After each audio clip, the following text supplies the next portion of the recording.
Olá pessoal, tudo bem? Nesse vídeo eu gostaria de falar um pouco sobre o assunto conspiração. E o assunto conspiração, ao contrário do que muitos imaginam, é um assunto antigo, um assunto que permeia as relações humanas. Se nós estudarmos história, veremos que a conspiração é uma coisa que vem desde a antiguidade até os tempos atuais, entre pessoas comuns, entre pessoas de poder. A história, por exemplo, do Império Romano foi marcada por conspirações.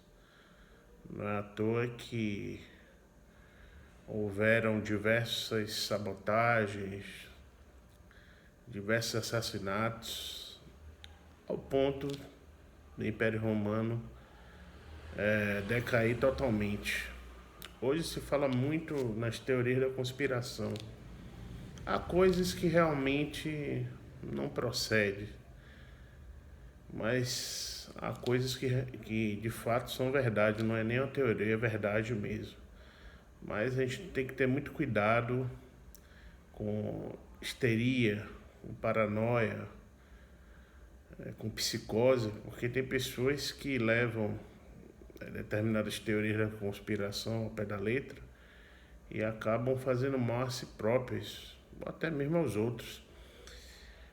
A si próprias no sentido de que algumas pessoas entram em depressão, acham que não vale mais a pena viver nesse mundo.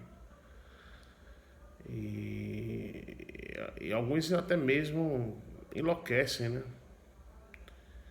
É um lance assim que leva também alguns ao fanatismo, né? Isso é muito prejudicial. A pessoa tem que ter um bom senso para poder analisar o que se diz sobre conspiração,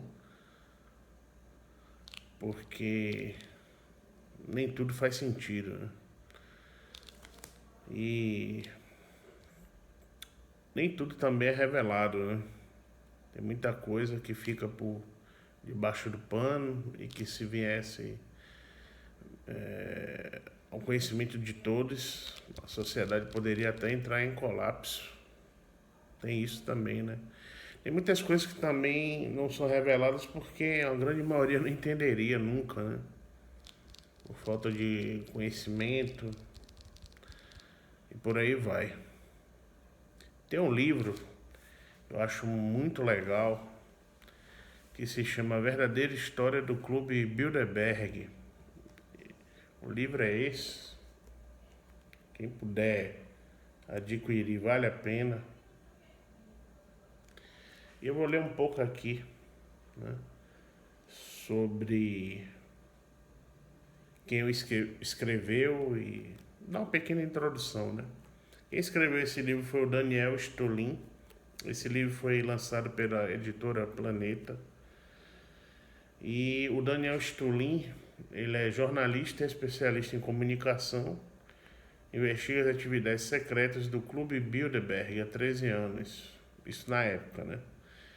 Ganhador de 3 prêmios de pesquisa nos Estados Unidos e Canadá. E aqui na parte do fundo do livro diz o seguinte: conheça o plano secreto dos mais poderosos para dominar o mundo.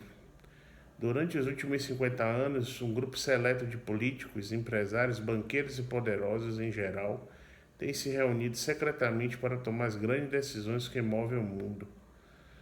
Se você quer saber quem aciona os controles por detrás da fachada das organizações internacionais conhecidas, não tenha dúvidas, leia este livro.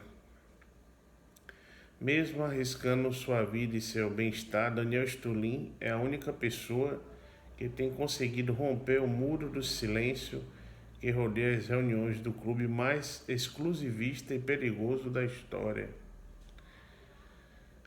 Em A Verdadeira História do Clube Bilderberg, você compreenderá porque uma centena das pessoas mais poderosas do mundo se reúne secretamente a cada ano durante 4 dias.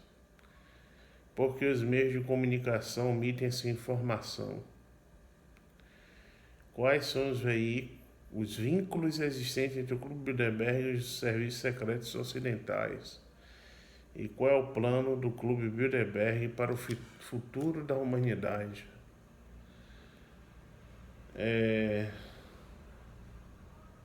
Aqui tem alguns depoimentos do autor que ele diz o seguinte: o Clube Bilderberg quer uma era de pós-nacionalismo, na qual já não haverá países, somente regiões e valores universais, uma economia universal, um governo universal, designado não eleito e uma religião universal.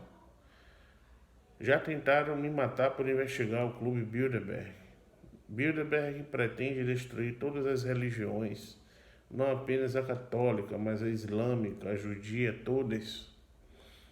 Não acredite em mim, investigue. Tenho pilhas de documentos que atestam tudo o que digo. Alguns capítulos, né, do livro, eu vou citar aqui. O capítulo 1 se chama o Clube Bilderberg. O segundo é o Council on Foreign Relations, o Conselho de Relações Estrangeiras, né? A conspiração dos Rockefeller e a Comissão Trilateral rumo à sociedade sem dinheiro em espécie, convocação à ação. Mas nesse livro tem uma coisa aqui que me chamou, né? Que é a introdução: o alvorecer de uma nova era, escravidão total. É uma coisa que se diz muito, né?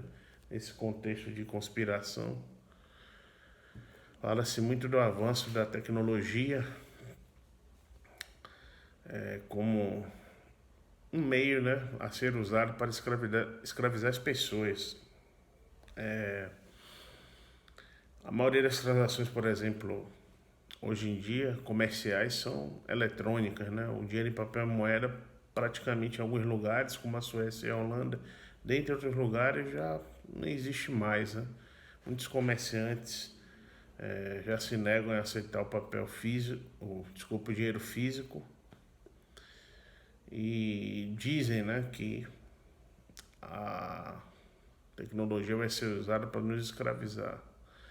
Tecnologia, na minha opinião, tem um lado bom e um lado ruim, né?